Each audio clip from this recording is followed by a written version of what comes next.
You have 10 minutes?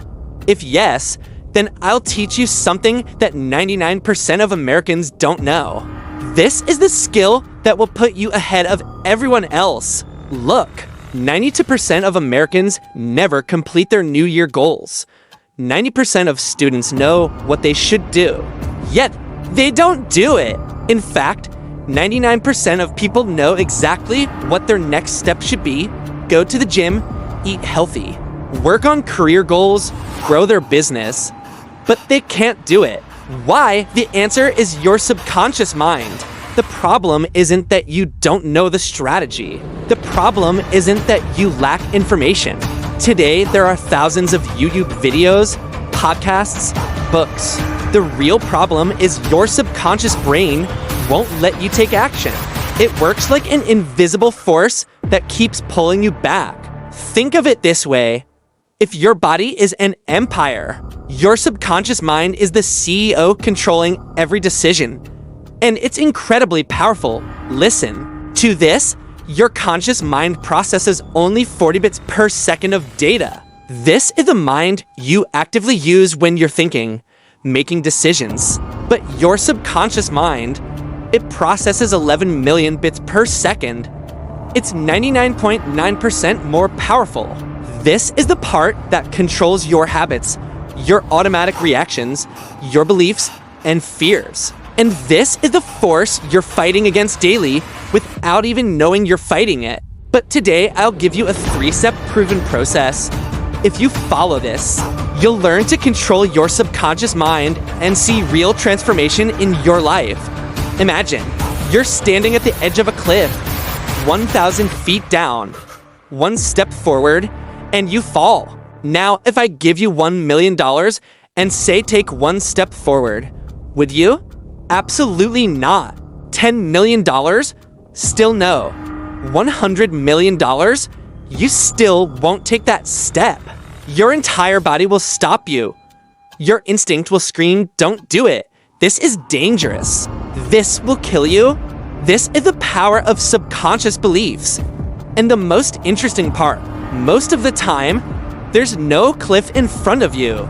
But your subconscious mind gives you this illusion that taking one step forward is dangerous, will bring failure, will bring rejection, will bring embarrassment. That's why you stay stuck. That's why you stay in your safe zone. That's why you can't do what you want to do. This is where the concept of self-sabotage comes in. Self-sabotage means you're stopping yourself. You start moving in the right direction. You're motivated. You're excited. But a few days later, a few weeks later, your subconscious convinces you. It tells you this isn't for me. I'm not worthy of this. Now isn't the right time. I don't have the resources. What will people say? What if I fail? And you stop. You quit. You start procrastinating. And then you think, why does this happen only to me? Why can't I stay consistent? Why can't I be disciplined? The answer is simple. Your subconscious mind is working against you. Now, let's look at a real example that will make this crystal clear. Oprah Winfrey. Today, one of the most powerful women in the world. But in the 1980s, when she entered the TV industry, people told her that black women can't succeed on TV. This isn't for you. This industry wasn't built for you. You can't do this. This belief was so deeply ingrained, repeated so many times, that a voice started inside Oprah. That voice said, people like me don't become billionaires. People like me don't reach the top. I can't do this. But then what happened? When Oprah changed her subconscious programming, when she identified and broke those limiting beliefs, she became America's first self-made black female billionaire. Today, her net worth is in the billions. Today, she inspires millions of lives. She didn't use any magic strategy. She didn't use any special connection. Only one thing changed: her subconscious mind. She reprogrammed her internal programming. Carl Jung said, and this quote is very powerful, until you make the unconscious conscious, it will direct your life, and you will call it fate. Meaning until you make your subconscious patterns conscious, Until you identify and change them, they will keep controlling your life. And you'll keep thinking, this is my destiny, this is my fate, this is just who I am, I can't change. But that's not true. It's just an illusion your subconscious creates. That's why experts and psychologists say that to achieve mastery in any field, whether it's sports, business, career, relationships, health, 80% of the work is on your inner game. Inner game means your beliefs, your mindset, your subconscious programming, and only 20% on outer game. Outer game means strategies, tactics, techniques, skills. You can have the world's best plan, best coach, best resources, best education. But if you're blocking yourself internally, if your subconscious beliefs are working against you, you'll never achieve a breakthrough. You'll stay stuck in mediocrity. You'll keep getting average results. So the question is, how do we eliminate self-sabotage? How do we reprogram the subconscious mind? Here are the 3 steps that will completely change your life if you take them seriously. The first step is to understand that your fears aren't real. Most of your fears are false. They're illusions. They're false alarms that your subconscious creates to keep you safe. Because your subconscious's job isn't to make you successful, its job is to keep you safe. And these 2 things aren't always aligned.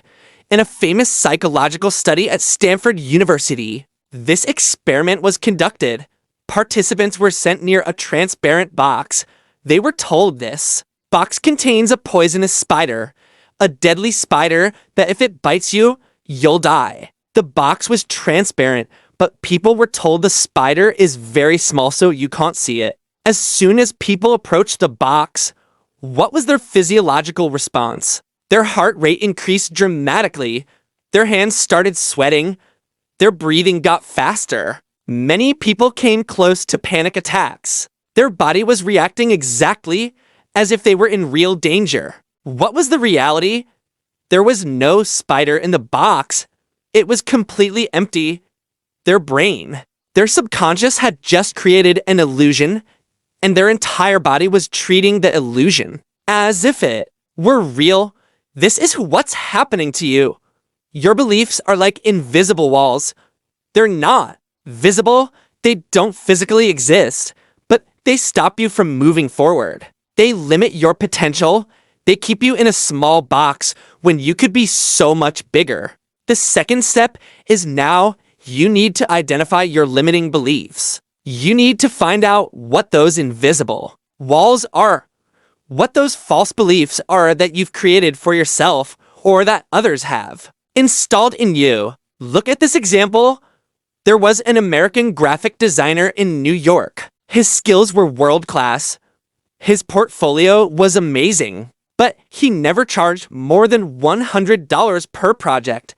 Why? Because deep down, he believed that creative people can't make a lot of money. That art and money don't go together. That if I charge more, people will think I'm greedy. This single belief, this single thought pattern was capping his income. When a coach worked with him, and he broke this belief, when he realized this belief was false, what happened? He started charging $500, then $1,000, then $5,000 per project. Today, he earns a 6-figure income just from freelancing because he broke his mental ceiling. Here are some common limiting beliefs that are very prevalent among Americans. I can't succeed without a college degree. A 9-to-5 job is the only secure income. Entrepreneurship is risky.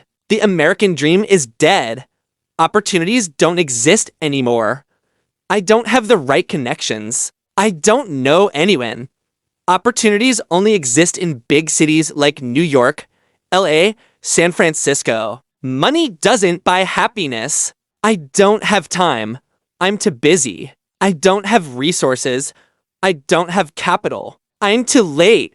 I'm too old. These are all limiting beliefs that keep people stuck. Now here's your task. Take a paper or pull out your phone and write your limiting beliefs. Write everything you believe about yourself, about your abilities, about your circumstances that's holding you back. Then next to each belief, write two things: lie and truth. Lie means the falsehood you're telling yourself. Truth means the actual reality. First example. Belief is I don't have time. Now, what's the lie? My schedule is too busy. I have too much work, so I can't go to the gym, can't work on my side business, can't focus on my goals. Now, what's the truth? The truth is I choose my priorities. Everyone has 24 hours. Elon Musk has 24 hours. I also have 24 hours. The difference is he allocates his time differently. Whatever is important, I give it time. Right now, I haven't made health or my dreams a priority. If I do, if I reduce watching TV, scrolling social media, I'll find the time. Second example. Belief is money makes people selfish, makes them corrupt. Now, what's the lie? Making money is bad. Rich people are greedy, unethical. If I become rich, I'll also become bad. Now, what's the truth? The truth is money is just a tool, an amplifier. Good people do more good with money, help more people. Bad people do more bad with money. Bill Gates donated billions of dollars to charities. Warren Buffett pledged to give away 99% of his wealth to charity. Oprah built schools, gave scholarships. So money itself isn't bad. It depends on how you use it. Third example. Belief is I don't have resources. I can't start a business. Now, what's the lie? I can't start a business because I don't have money, don't have contacts, don't have investors, don't have the right tools, don't have an MBA degree. Now, what's the truth? The truth is, where did history's most successful entrepreneurs start from? Steve Jobs was a college dropout. He had no degree. He started from a garage. Today, Apple is the world's most valuable company, worth over $1 trillion. Oprah Winfrey was born in extreme poverty in rural Mississippi. Today, she's a billionaire. J.K. Rowling was a single mom living on welfare, struggling with depression. Today, she's the world's best-selling author and became a billionaire. If these people can start from nothing and become everything, I can too. Not having resources isn't an excuse. It's a starting point. The third and most powerful step is use visualization and affirmations. When Oprah realized she had this deep limiting belief that Black women can't reach the top in the TV industry, she consciously did two things. First thing, daily visualization. She took out 10 to 15 minutes every day and visualized. She saw herself being successful, saw her show being the #1 rated show, saw herself standing on stage, talking to millions of people, saw herself transforming people's lives. She visualized in detail, visualized with feeling. Second thing, positive affirmations. She repeated daily affirmations like I can be successful, I am worthy of success, I can change millions of lives, I am a powerful voice, I have unique gifts that the world needs. And these were the practices that completely transformed her subconscious programming. She retrained her brain. Now it's your turn. I want you to take this 21-day challenge that I'm offering. This is the exact same routine I personally follow daily to train my subconscious mind. It includes visualization exercises, powerful affirmations, techniques to identify and break limiting beliefs, daily action steps. If you're serious about transforming your life, if you're ready to unlock your full potential, then check the link in the description right now. I'm offering a completely free session where I'll personally guide you step by step. But right now, immediately after watching this video, do this. Make a commitment for the next 7 days and practice this daily. First, notice your limiting beliefs. Whenever a negative thought comes to your mind, an excuse comes, a limiting belief gets activated. Write it down. Awareness is the first step. Then clearly write the lie and truth for each belief. Focus on the truth through visualization and affirmations. Wake up in the morning and visualize for 5 minutes achieving your goals. Before sleeping at night, repeat positive affirmations. And most importantly, daily take one action that's directly against your old limiting beliefs. If your belief is, I can't do public speaking, give a small presentation. If your belief is, I can't network, talk to one new person, take small actions consistently. And definitely write in the comments section, I'm taking this challenge. So you stay accountable. If you want to dive even deeper into this topic, these 3 books are my high recommendations. Psycho-Cybernetics by Maxwell Maltz. This book is about the subconscious mind and self-image. The Big Leap by Gay Hendricks. This book talks about upper limiting problems. And The Power of Your Subconscious Mind by Joseph Murphy. This is a classic book on this topic. All 3 are life-changing books that will completely shift your thinking. Remember this fundamental truth. 80% of your success depends on your inner game, on your beliefs, on your mindset, on your subconscious programming.